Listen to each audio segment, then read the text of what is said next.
dalam surga, terima kasih Tuhan. Kami bersyukur kepada Tuhan kalau pada pagi hari ini kami boleh ada di hadapan Tuhan. Dan untuk itu ya Tuhan Yesus, pada saat ini kami mau duduk diam, kami mau mendengar kebenaran firman-Mu. Kami mau Engkau berbicara bagi setiap kami melalui kebenaran firman-Mu yang kami boleh dengar pada pagi hari ini ya Tuhan Yesus. Nah, kami percaya bahwa firman Tuhan berkuasa. Untuk itu Tuhan, mari ambil alih pemberitaan firman ini. Engkau Tuhan Yesus yang berkarya di dalamnya, sehingga kami boleh merasakan ada mujizat yang terjadi. Kami boleh merasakan ada pemulihan yang terjadi di dalam setiap kehidupan kami. Kami mau berdoa Tuhan pada saat ini. Biarlah Tuhan segala kuasa kegelapan, roh yang ingin mencoba mengganggu, menghalangi, bahkan Tuhan ingin mengambil damai sejahtera kami. Kami sama-sama, kami mau sepakat, kami usir, kami tolak, patahkan di dalam nama Yesus segala kuasanya. Dan kami mau fokus di hadapan Tuhan. Pada saat ini ya Tuhan, Engkau yang memberkati, sembunyikan hamba-Mu di balik salib-Mu, sehingga kebenaran firman Tuhan saja yang boleh dinyatakan. Maka setiap kami yang ada, yang mendengar, yang melihat, kami baik yang memberitakan maupun kami yang mengikuti ibadah ini, kami sama-sama diberkati oleh Tuhan. Terima kasih Bapa di dalam surga. Inilah doa kami, terpujilah nama Tuhan. Di dalam nama Yesus kami berdoa dan mengucap syukur. Haleluya, amin. Puji nama Tuhan. Bapak Ibu Saudaraku yang terkasih dalam nama Tuhan kita Yesus Kristus, pada saat ini kita ada di hadapan Tuhan. Kita kembali beribadah kepada Tuhan, meskipun secara tetap masih seperti biasa kita secara online. Tapi saya percaya bahwa ini tidak mengurangi sukacita kita, ini tidak mengurangi keinginan kita untuk kita mau beribadah kepada Tuhan. Karena saya percaya bahwa ketika kita benar-benar dan sungguh-sungguh mau beribadah datang kepada Tuhan, meskipun hanya melalui ibadah online ini kita menyaksikan, dan ketika kita mengikutinya, maka kita percaya kita akan diberkati oleh Tuhan. Amin. Bapak Ibu Saudara yang terkasih, pada saat pada pagi hari ini firman Tuhan sama-sama mau kita baca dulu di dalam 1 Korintus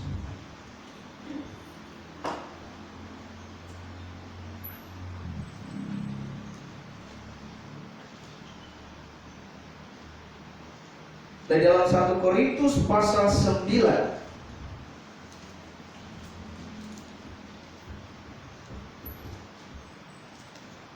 Pasal 9 ayatnya yang ke-23, mulai dari ayatnya yang ke-23 sampai dengan ayatnya yang ke-27.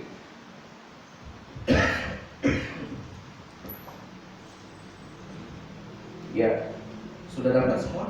Amin. Ya, kalau sudah dapat, saya berharap juga saudara-saudara yang sedang mengikuti ibadah online ini, kita sama-sama boleh baca firman Tuhan ini, sehingga kita sama-sama diberkati, ya.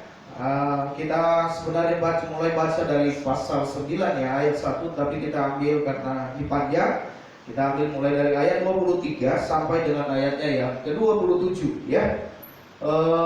Untuk itu saya berharap saudara-saudara yang sedang menyaksikan ini, kita boleh bergantian untuk membacanya ya. Nanti saya yang ayat 23, saudara ayat 24, demikian seterusnya ya. Kita sama-sama di hadapan Tuhan. 1, 2, 3. Segala sesuatu ini aku lakukan karena Injil, supaya aku mendapat bagian dalamnya. Tidak tahukah kamu bahwa dalam pelanggang pertandingan semua peserta turut berlari, tetapi bahwa hanya satu orang saja yang mendapat hadiah? Karena itu larilah begitu rupa sehingga kamu memperolehnya. Tiap-tiap orang yang turut mengambil bagian dalam pertandingan menguasai dirinya dalam segala hal. Mereka berbuat demikian untuk memperoleh suatu mahkota yang fana, tetapi kita untuk memperoleh suatu mahkota yang abadi. Sebab itu aku tidak berlari tanpa tujuan, dan aku bukan petinju yang sembarangan saja memukul. Tetapi aku melatih tubuhku dan menguasainya seluruhnya, supaya sesudah memberitakan Injil kepada orang lain, jangan aku sendiri ditolak. Amin. Saudaraku yang terkasih di dalam nama Tuhan kita Yesus Kristus, tema kita adalah ketekunan. Ya, sepanjang bulan ini kita mengkhotbahkan, bahkan kita memberikan renungan tentang ketekunan. Setiap hari kita dengar kebenaran firman Tuhan, kita baca. Nah, saya percaya saudaraku yang terkasih dalam nama Tuhan, firman Tuhan yang kita terima setiap hari, renungan yang kita terima setiap hari, kita membaca, dan Alkitabnya juga kita buka, sehingga kita semua diberkati oleh Tuhan. Amin. Amin. Ya, jadi saudara, setiap firman, setiap renungan yang kita terima, mari kita baca dengan baik, sehingga ada begitu banyak masukan di dalam hidup kita, sehingga iman kita semakin bertumbuh di hadapan Tuhan. Baik, ketekunan, ya, seperti yang sudah dijelaskan pada minggu pertama dan kemarin sudah dijelaskan juga oleh Ibu Pendeta Amel di minggu yang kemarin, bahwa ketekunan itu asal katanya adalah tekun, ya. Ingat sekali lagi, tekun. Tekun artinya adalah rajin, ya, antusias, penuh dengan semangat, ya. Orang yang tekun itu gak mudah menyerah, ya.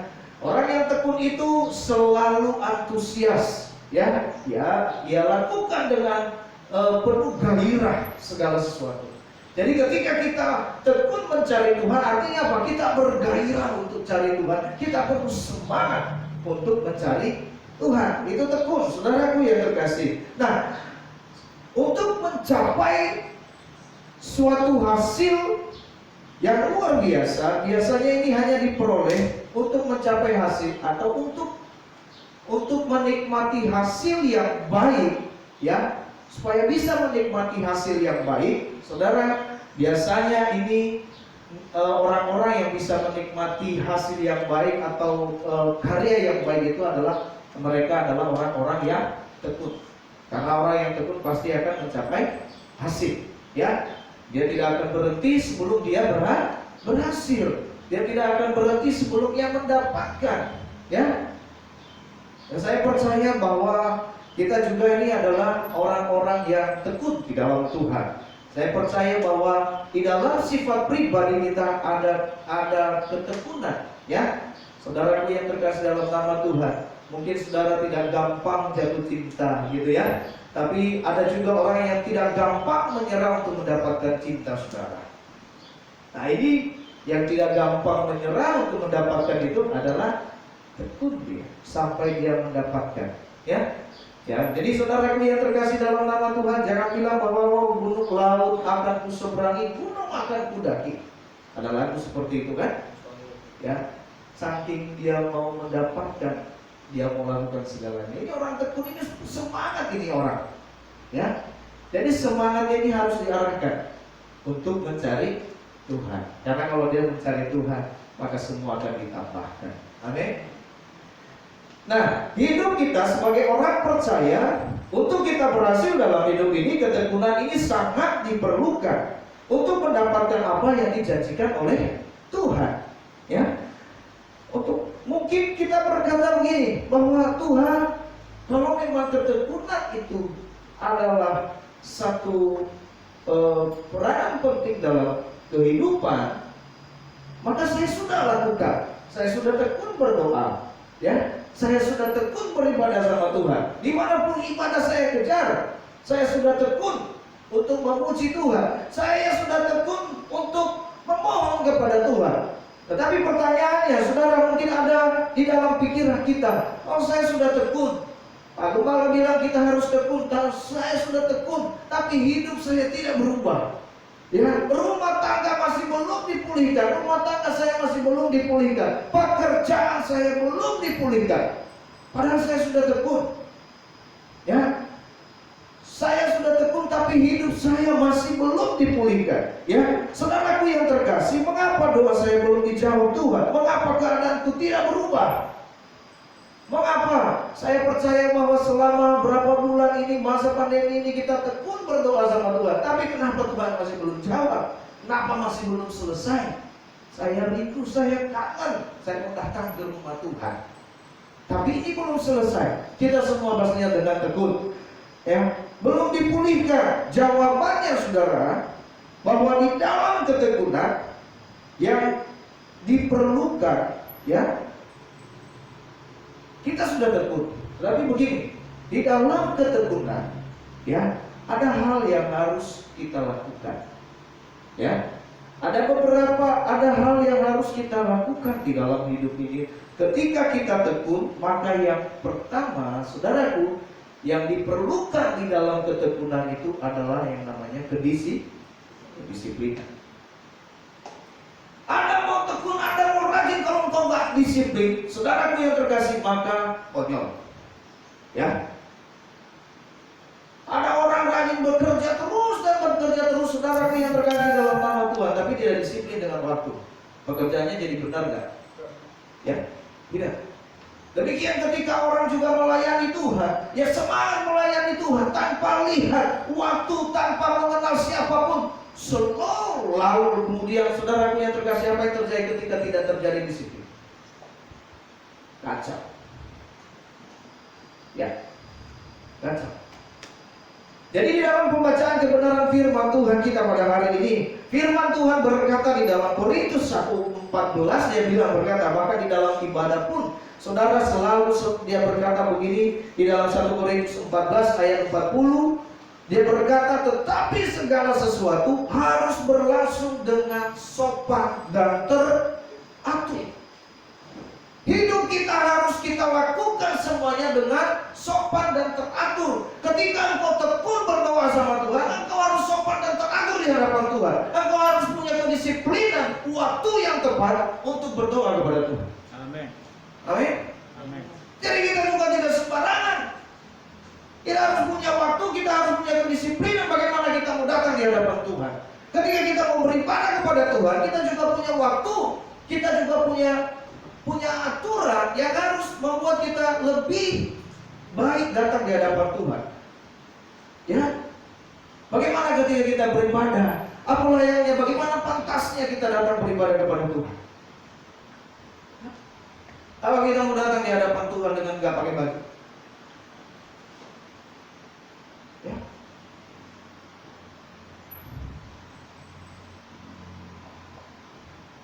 Apa kita mau datang di hadapan Tuhan, kita mau beribadah kepada Tuhan? Gereja bilang ibadahnya jam 7, tapi nggak apa-apa lah. Ya, saya mau ibadah jam 6 aja. Nggak perlu. Ya. Ibadah mulai jam 7, ya udah nanti aja lah jam 9 saya mulai ibadah. Saudaraku yang terkasih di dalam nama Tuhan kita Yesus Kristus, semuanya harus berjalan ya sopan dan teratur. Maka di dalam ketekunan itu, saudaraku, kita sering berkata bahwa ketika kita sudah berdoa dengan Tuhan, ketika kita sudah meminta kepada Tuhan, kita sudah tekun mencari Tuhan, karena kadang-kadang kita bertanya, akhirnya kita stres sendiri. Oh, saya sudah tekun, ya firman Tuhan bilang tekun. Ya udah kalau begitu dari kesengsaraan saya harus tekun. Gak apa-apa lah saya ngalami kesengsaraan ini, saya harus tekun. Tapi saudaraku yang terkasih dalam nama Tuhan, doa tidak pernah dijawab oleh Tuhan. Kenapa? Karena kita nggak disiplin. Ya, maka itu dia berkata begini, saudara, firman Tuhan yang barusan kita baca, saya baca sekali lagi, saya ulangi bacanya. Segala sesuatu ini aku lakukan karena Injil, supaya aku mendapat bagian di dalamnya. Ayat 23 tadi. Ayat 24, tidak tahukah kamu bahwa dalam gelanggang pertandingan semua peserta turut berlari, tetapi bahwa hanya satu orang yang mendapat hadiah. Karena itu larilah begitu rupa sehingga kamu memperolehnya. Tetapi orang yang turut mengambil bagian dalam pertandingan menguasai dirinya dalam segala hal. Mereka membuat demikian untuk memperoleh satu mahkota yang fana, tetapi kita untuk memperoleh suatu mahkota yang abadi. Sebab itu aku tidak berlari tanpa tujuan, dan aku bukan petinju yang sembarangan saja memukul. Tetapi aku melatih tubuhku dan menguasainya, supaya sesudah aku memberitakan Injil kepada orang lain, jangan aku sendiri ditolak. Ya. Nah, saudara, surat Korintus ini ya ditulis oleh Rasul Paulus ya, karena memang di sana terjadi yang namanya kekacauan. Ya, kalau kita lihat sampai nanti di dalam pasal-pasal berikutnya, saudara, ada orang yang berkata saya punya karunia ini, ya, saling menyombongkan diri. Nah, masing-masing karunia kita lihat. Lalu kemudian di ayat sebelumnya ada persoalan tentang makan dan minum, persembahan. Saudara, di pasal 9 ini, ya, Paulus mengambil satu, di dalam pembacaan yang kita baca ini, Paulus mengambil satu perumpamaan yang terjadi pada waktu itu adalah semua pertandingan. Ya, dia melihat karena apa? Orang-orang di Korintus ini senang, ya, pada waktu itu bangsa Yunani untuk olahraga yang luar biasa sekali. Nah, saudaraku yang terkasih dalam nama Tuhan, nah, Paulus mengambil contoh itu bahwa seorang olahragawan, ya, ia tidak, pertama apa? Ia tidak akan berlari tanpa tujuannya. Ya, ia akan melatih seorang atlet itu kan, makanya dia umpamakan di sini katakan bahwa seorang petinju lah, kan gitu ya, seorang pelari lah, ya. Kalau seorang pelari saja, ya, ia berusaha untuk berlari itu untuk mendapatkan hadiah yang fana, apatah lagi kita. Tapi bukan berarti bahwa hanya satu pemenangnya nanti untuk kita berlari ke surga, untuk kita mencapai surga, tidak. Ya, bukan hanya kalau di dunia kan ada perlombaan berarti hanya satu yang menang, betul? Ya. Tapi di dalam Tuhan, kita berlari bareng Tuhan, ya, bukan berarti nanti hanya saya saja yang dapat, tapi kita semua yang berlari menuju Tuhan begitu. Saudara, ada satu perumpamaan yang kita lihat sering sekali kita dengar, ya, bahkan cerita anak-anak tentang kancil dan siapa? Kura, bukan kancil ya, kalau nggak salah, kelinci ya, kelinci dengan kura, ya, kelinci sama kura-kura, betul nggak? Ya, nanti coba cari sendiri ya. Ya, kelinci sama kura-kura. Tapi yang saya tahu ceritanya begini, kelinci pada suatu hari, ya, diadakanlah satu perlombaan yang luar biasa. Ya, kelinci ini terkenal dengan kecepatan yang luar biasa. Ya, saudaraku yang terkasih dalam nama Tuhan, ya, kecepatannya luar biasa. Kelinci. Lalu suatu saat, ya, diadakan yang namanya pertandingan. Ya, ketika pertandingan diadakan, lalu dijejerlah yang bertanding sampai kepada finishnya akan mendapat hadiah.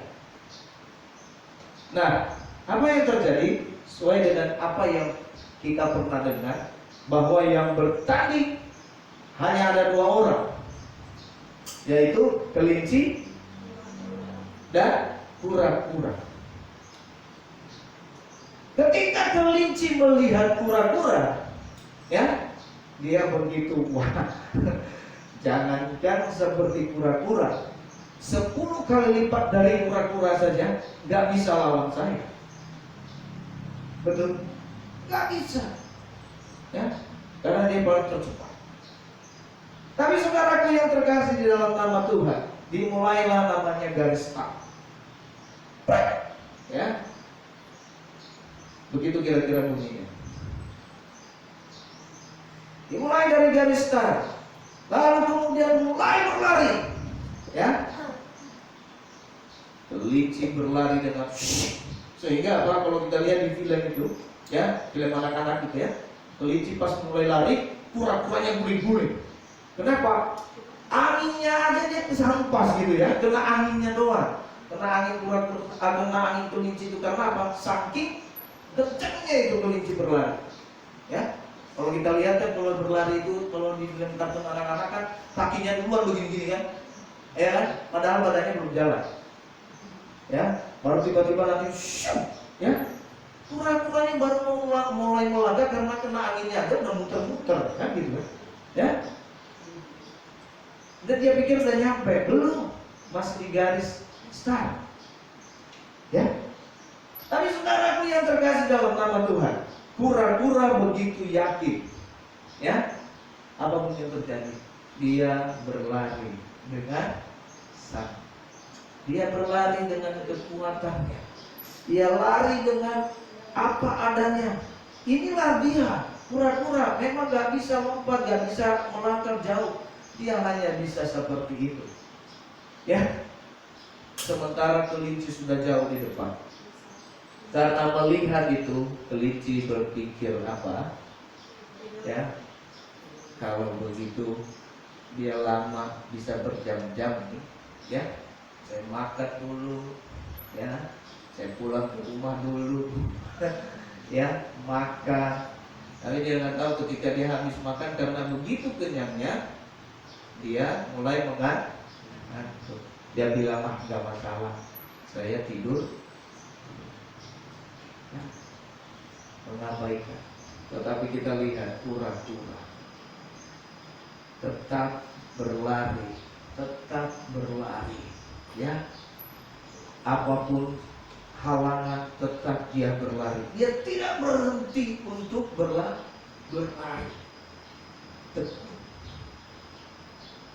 Ini mungkin kalau kita lihat, ya, dan hasilnya kita lihat, ya, siapa yang menang? Pura-pura. Ya. Hasilnya kita lihat pura-pura yang menang. Kenapa dia bisa menang? Karena dia dengan tekun. Ya.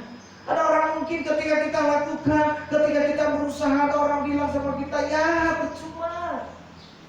Ya, ngapain kamu mau kemana? Ya, kamu mau ngapain? Mau doa? Ya percuma, doamu kagak dijawab. Ya, percuma. Ya, ya, kamu ibadah sama Tuhan, mati-matian. Duit maka gak ada, tetap aja harus kerja. Betul tidak? Kamu kerja siang malam, kamu kerja, ibadah siang dan kemudian kamu lalaikan, kamu ibadah siang dan malam. Duit datang enggak? Ujung-ujungnya kan kerja juga. Ya udah, mendingan gak usah ibadah. Mendingan gak usah doa dulu. Ya, mendingan kerja aja dulu. Kalau udah dapat duit, baru datang ke gereja. Kalau udah duit udah banyak, baru datang. Ya, cari Tuhan, kasih persembahan, kasih perpuluhan. Iya, kalau begitu mah. Kalau Tuhan bilang udah terlambat. Ya, lagi nyari-nyari duit, diangkat sama Tuhan. Tuhan datang. Ada orang, ya, di dalam firman Tuhan ada orang yang menimbun harta, dia udah capek-capek, ya kan? Ditimbun harta di gudang, wah, lalu dia tidur di atas hartanya. Besok paginya dia mati.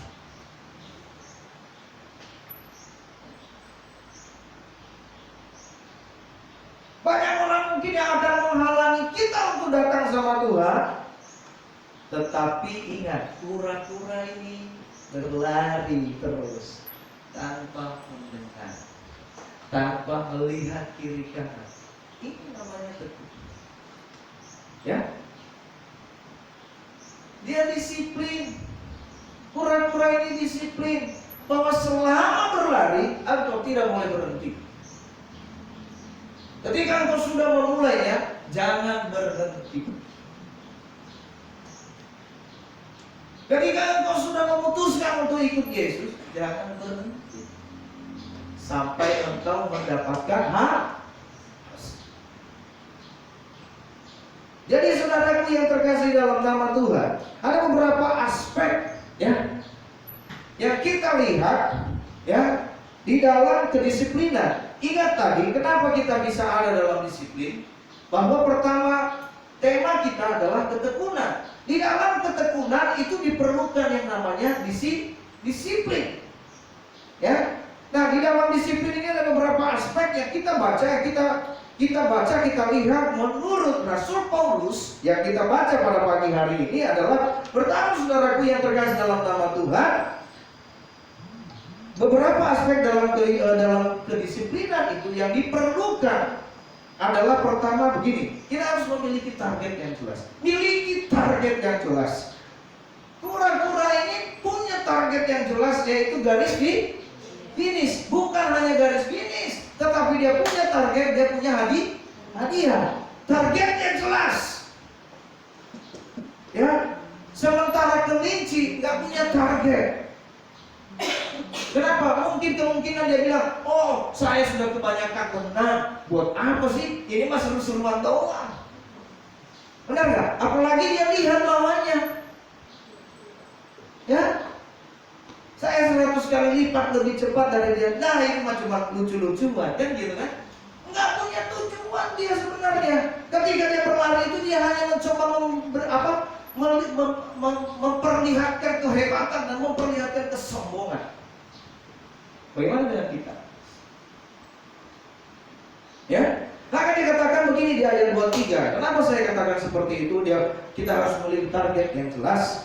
Dia berkata begini dalam ayat 23, segala sesuatu ini aku lakukan. Lihat, segala sesuatu ini aku lakukan karena Injil. Karena ada alasan Paulus. Ada alasan Paulus kenapa mulai dari pasal 1 dia berkata, oh aku tidak minta kepada jemaat, walaupun aku sengsara, walaupun misalnya aku harus, itu adalah layak untuk aku dapatkan, tapi aku nggak menuntut. Kenapa dia lakukan itu? Karena dia punya target yang jelas. Orang yang memiliki target yang jelas nggak mudah goyah. Ya, orang yang memiliki target yang jelas tidak pantang mundur, nggak sedikit-sedikit kecewa, nggak sedikit-sedikit tersinggung, karena targetnya jelas. Karena dia berpikir ketika aku tersinggung, aku terlambat. Target jelas. Jadi saudaraku yang terkasih dalam nama Tuhan, aspek dalam kedisiplinan. Paulus katakan bahwa orang dia